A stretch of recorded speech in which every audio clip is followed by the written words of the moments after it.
Well, I am here at Gift the Rift, which is an event put on by Swarmio. Sorry, charity event. It's a charity event. Yes, I'm not obligated contractually to say that. I just wanted to say it. Yeah. Had to clarify. It's a charity. Yes, charity event.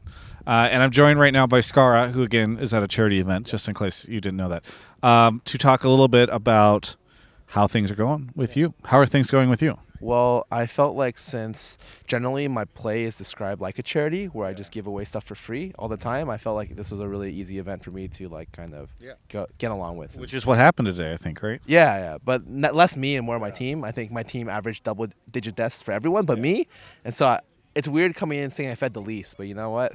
Yeah. Not the soup kitchen today. Captain Flowers and I were on the cast, or I was hosting his casting, whatever it was, and after that first game, we were like, I don't know if Nunu's very good. And then in the second game, Panzer Dragon was like wrecking everyone with Nunu. And we were like, well, Nunu seems pretty good. So what happened in that first game? Did Pants go full AP? Or did Pants? Yeah. Okay, so I was just going to say the first game, everyone lost except for my mid lane. And I was just like, what is going on? You know? So like when your lanes lose as a jungler, like sometimes it's a little bit difficult. And I don't blame my team. You know, I blame my inability to see the matrix to be able to find the one gank card that would have worked. You know, I tried, and I want to say that like I was one of the positives of that, and then eventually like the way I see AP Nunu is if you don't get a lead, it's like they invented the champion to be better at running it down mid, and actually they did it in such a good way that's fun to do it. And so Riot actually kind of changed the formula now, so it's like every Nunu wants to go AP and just run it down, and I just took that to heart. Okay, good. Yeah, because we had because Yasuo and Heisendog made a bet. Did you hear about this? Yeah, I heard about this, and I didn't realize how. Okay, so the events like these are always really weird because I don't know how tryhard people are going to be. Everybody says it's not going to be tryhard until people start playing. What? Okay, literally, we agreed that was going to be tryhard. And the first couple of bands were the first game alone. The first couple of bands against Mo's team, even with the bet online, were like to kind of troll. You know, it was like somebody banned Ligma, right? Yeah, something like exactly right. And then all of a sudden, it's like, wait, you started banning like our teams like only like we have an Ahri one trick. KP mainly plays Ahri, and they got their Shaco one trick. They got their Thresh one trick. They're playing Lucian Thresh against a person who doesn't play the bot lane.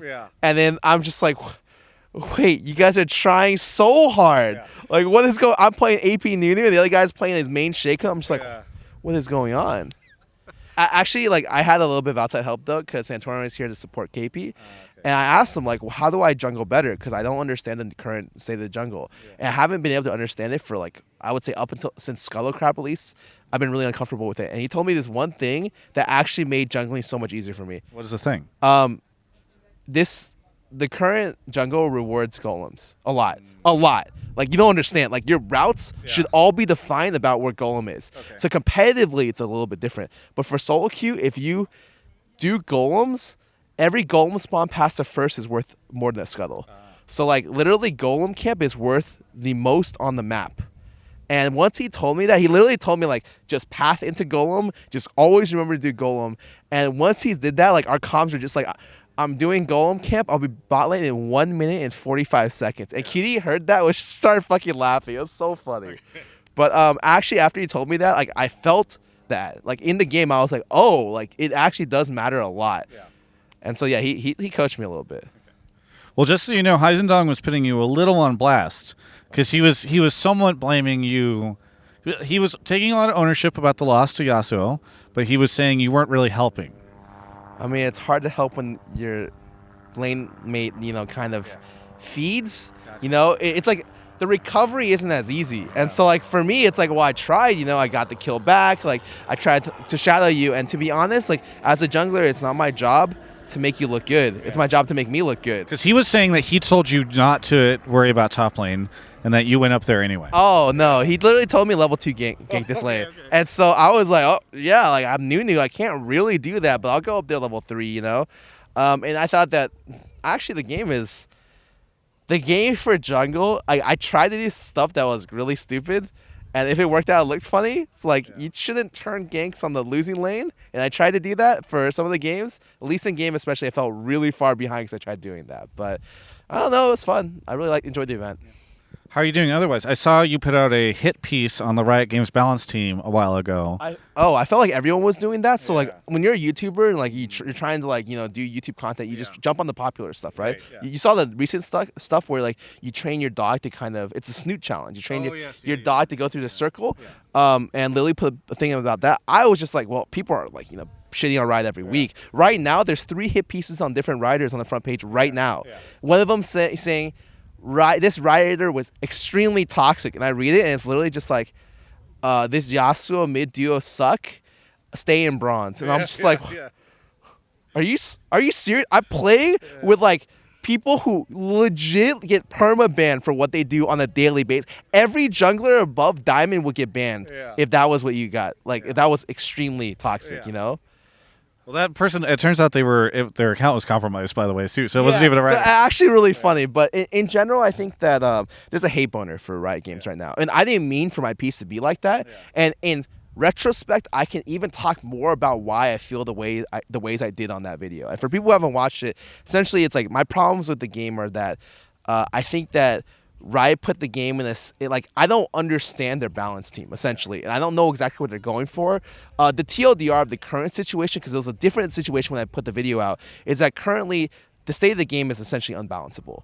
Because Riot's current meta rewards, like, strong, like, really strong early game, and has like a really shitty mid game. Like I think the pacing of the game, and I brought Saint on to really explain this week. The pacing of the game is off, and so a lot of players are just like not really enjoying it. And when you see the pacing of a game like Nexus Blitz, a game that's paced super well, it's gonna end in 15 minutes. You're gonna have a blast the whole time. Even if you're losing, you're gonna fucking enjoy it, right? Yeah. And then you're gonna play normal League of Legends, and the worst feeling that's been more and more common, but people don't know exactly how to talk about it, is a feeling that you're losing and you don't know what to do. Yeah. And usually if I'm losing, I can strategically see an option for me to do that could let me back in the game. Right. And it was possible earlier, but nowadays it's not possible. Like unless I'm significantly outskilling, like I'm not there to be like, okay, you have to be 12 times the mechanical player as the other mid lane and just force this fight and dodge all the skill shots. Right. It's like, we're going to go here when they go here, and then we're going to do like this shit, and we're going to get back in the game slowly. I can't do that anymore. That doesn't exist in the current state of the game. And so the mid game is really bad, and potentially like it's just trash, to be honest, to play a lot of times if you're on the losing team. And so as a losing team, you constantly feel like you don't have any kind of agency, and you're just waiting for the other team to mess up. And so commonly, I try to run an educational stream, right? There's been this year more than not, I've literally just sat in the game and been like, so this is the position where I can't do anything. I'm waiting for them to mess up. And I actually had to constantly sit back down after I played those games off stream and be like, could I have actually done something? Yeah. Outside of being a better player, could I have actually done something? And the answer multiple times is no. And I'm just like, that's so frustrating for me to try to explain to viewers that like literally, unless I'm like, I can go into their mind, there's nothing for me to do. And it feels extremely bad to say. Yeah. And so right now I think they have a huge problem with their game. They recognize some of the problems. I've seen their preseason talk. I talked to riders, like they know what the problem is, and some of the times the fixes are just like I don't agree with. Sure. And I think that's how the video came out. It's like a long accumulation of why I dislike the current meta, and it sucks that this current meta came out after like the wide variety of changes forced like I guess we came off a really terrible meta. We came off the Ardent Sensor meta from last season, super terrible to play. Like just straight up, it was okay to watch competitively, terrible to play. The first season, the first half of the split was actually really good. Up until they added Scuttle Crab, I thought, wow, this game is in a great spot. I understand the jungle perfectly. I understand all this. Sure, there's less early game action, but I thought that there was a lot that you could do and a lot that you could play. And then they add the Scuttle Crab, and everything's just completely fucked. Yeah. Because now the game is all based on like how hard can you shove, how hard can you get lane priority on your lanes, and all that matters is that you have the pushing lane. And it feels really bad, to be honest. And I'm just like here trying to figure out how on earth do I try to play a game where the game changed to the point where I feel like they just missed their mark completely. Yeah. Voidboy disagrees with you. Okay. I mean, I'm not. I'm just. Yeah. Okay, so I'm curious to see, what did he say? I don't know. I saw a video where he had a very long twit longer, I think. Oh, no. I saw the twit longer, and a lot of people, like, I wish I can remember it off the top of my head. But I think that in my video, I talked about how like Riot's changes actually do kind of increase. I guess the biggest thing I said in my video, which they toned back a lot on, was that the game itself has such high early game damage that to counter high early game damage, you need high defensive tools. Sure. And that created a very, very, very low variance game state. Every game state was the same. I can no longer get 20 CS leads or 30 CS leads. At best, if I was winning my lane, I get 10 or 15. Yeah. And every game felt so similar from that regard. And that allowed you to play anything. Because if you're playing something with the Resolve Tree with Second Wind and Endurance Shield, you're going to be able to get through lane regardless what the fuck you play against, pretty much. And I had huge problems that even though it did increase some competitive, like some picks, you know, like Aftershock Fiddlesticks became a big thing, right? And the same thing that happened with after, like, I just don't like the rune system. I think that like to balance the rune system, they would have they needed more than a year to be able to do it, and that was a really bad thing for them to put in. And they did it anyways. In the end goal, might be better than current state. But as we're going through this state, plus all the other bad things, it just feels extra bad. Yeah.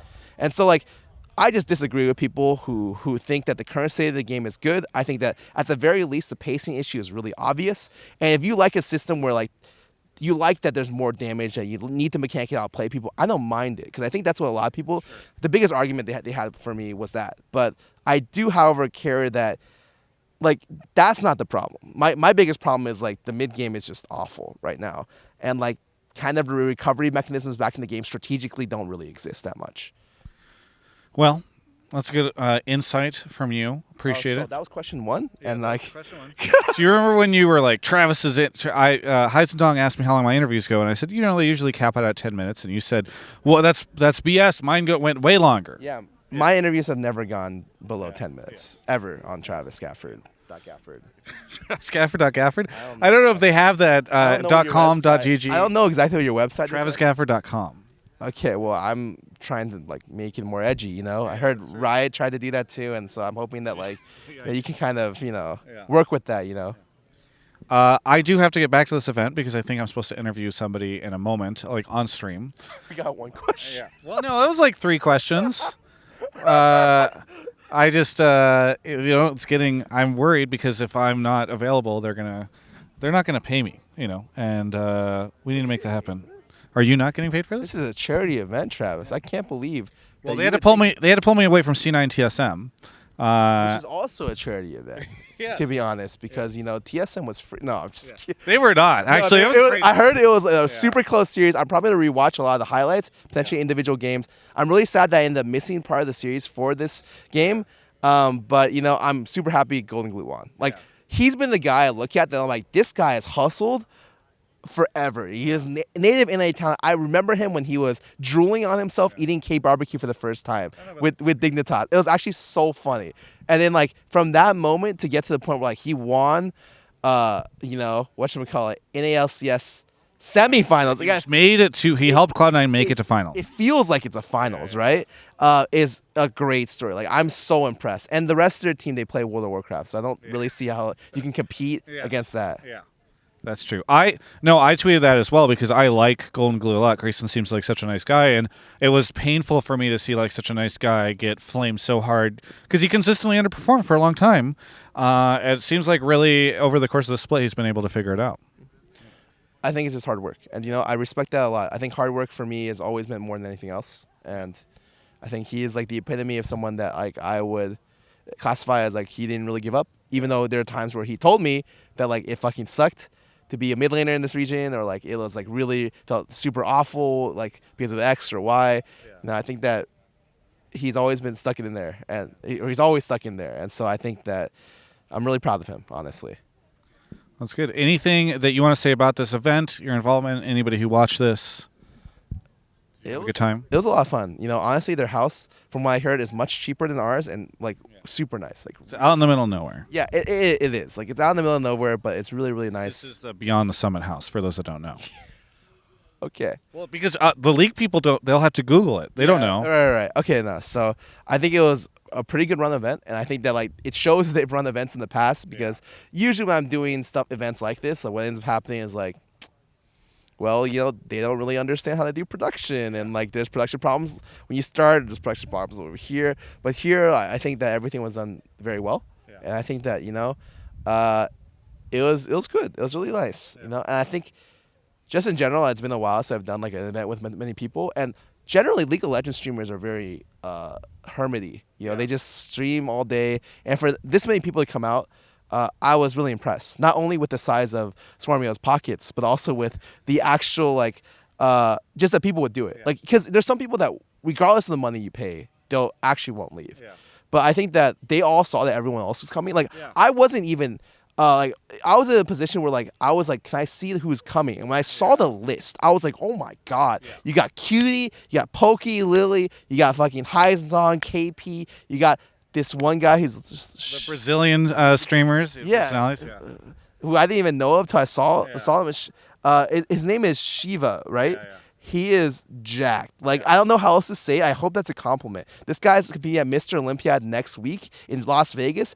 He is unbelievably jacked. Oh my god, I did not feel good sitting next to him. Yeah, I mean, I was worried for Cutie, he started yelling. We would just yell with him because we don't want to be hurt, So it was cool. If you saw anything about Cutie's stream this week, it was so funny, actually. Well, anyway, I had a good time too. It's really cool to see them do this. And by the way, it's $100,000 charity event. So that's why you said the depth of their pockets, not just in bringing people out, but also just the money they're donating to charity. Right. And to be honest, I swear to God, charity is not required for me to say in this interview. I just want to put that out there. That's the only thing I want to say. You can check out the rest of my coverage of all things esports right here on my YouTube channel. Behind me is a giant valley. A giant valley that I have behind me because I'm at Gift the Rift, which is being put on by Swarmio. Shout out to them. But back to the valley. This is a valley that one day Travis Gafford Industries could just own, could have all this. But it requires your help. You got to sub to the YouTube channel. You got to follow me on Twitch. You got to throw a Twitch Prime sub in there if you want. You got to click the links in the description. You got to show your support so that we can grow Travis Gafford Industries so they can own this entire valley and then start to exact the plans that I've been making for quite some time. I can't go into those. But all this could be Travis Gafford Industries with your support. So just go ahead and click the links below, and thanks so much.